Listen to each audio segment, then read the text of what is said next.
Hey, what's up everybody? This is Marcus from the Weekly Spot, back again with another video, and today I wanted to give my thoughts on Destin Daniel Cretton being the director for Spider-Man 4, and also, just giving a little bit of my thoughts on the future of Spider-Man in the MCU. Now, John Watts was the director for the three previous Spider-Man movies, and he was going to be the director for the Fantastic Four film, Fantastic Four First Steps. But it was announced that he stepped down as the director for the movie, so he's no longer attached to Fantastic Four.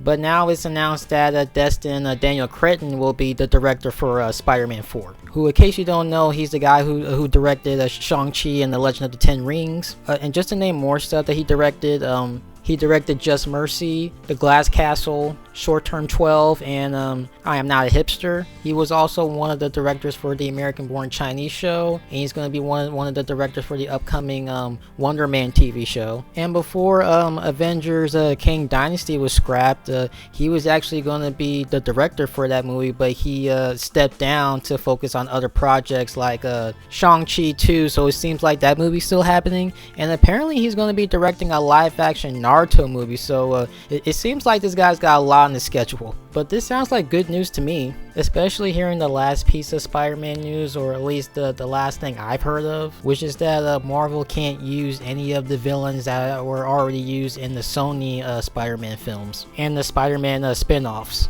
Now, there's still like a good chunk of Spider-Man villains that Marvel could use. Like there is a Scorpion who we saw in Spider-Man Homecoming, there's a Kingpin, Mr. Negative, I mean the list goes on. But it still sucks because for one, we're not going to see these characters in the MCU, and two, most of the villains that Sony has used are like Spider-Man's most iconic ones. And they've been in many parts of what is considered to be some of Spider-Man's greatest and most defining stories. And it makes me wonder what they're going to do with Venom, because in Venom, Let There Be Carnage, there was an end credit scene where Eddie Brock was transported into the MCU because of Doctor Strange's spell in No Way Home.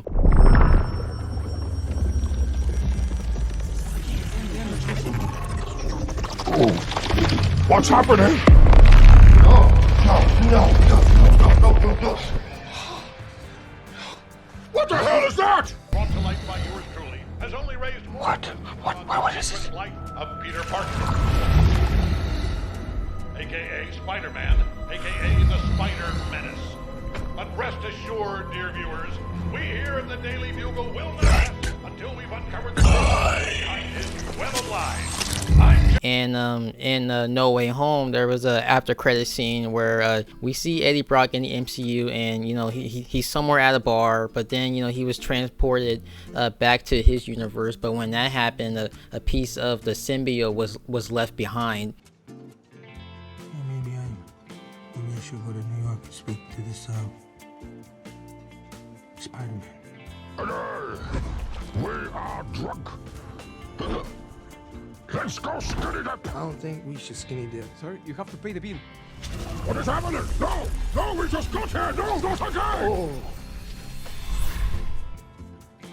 Without paying the bill, no tips, nothing.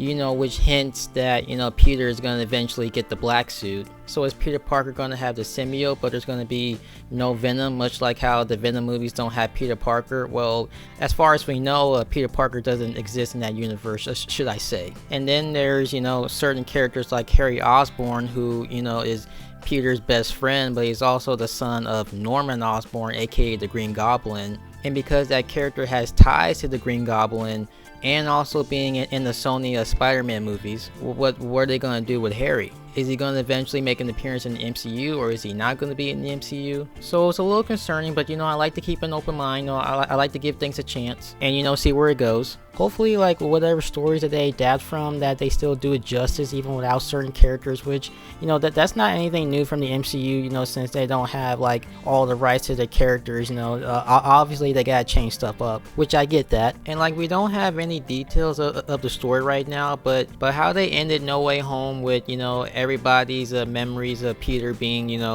wiped away, including all the people that Peter knew. Like, as of right now, to everybody, Peter Parker doesn't exist. Like, No Way Home has pretty much pushed the reset button on Peter and his life. So I'm really intrigued to see what they're gonna do in this movie, and you know, where are they gonna go from there? Like, what's gonna be their future plans for Peter Parker? Especially since we know, I mean, nothing has been officially said as far as I know, but I think it's safe to assume that part of their plan is to eventually bring in Miles Morales, you know, passing on the torch. Just haven't been talking to you about what I should have been talking to you about. Pete. Wait, let me start again. I got this. All of it. Go be Peter Parker for a while. Are you sure? It's a big city. I can handle it.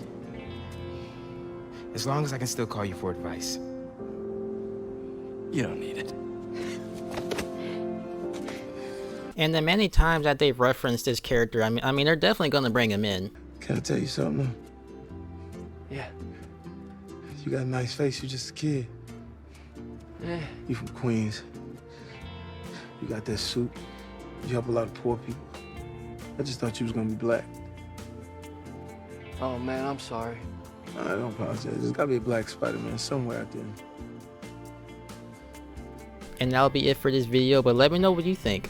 Like, what are your thoughts on Destin Daniel Cretton as a director for Spider-Man 4? And also, what are your thoughts on the future of Peter Parker in the MCU? And how do you think they should end his story? This is Marcus from the Weekly Spot. More content will be coming out soon, but until then, take care everyone.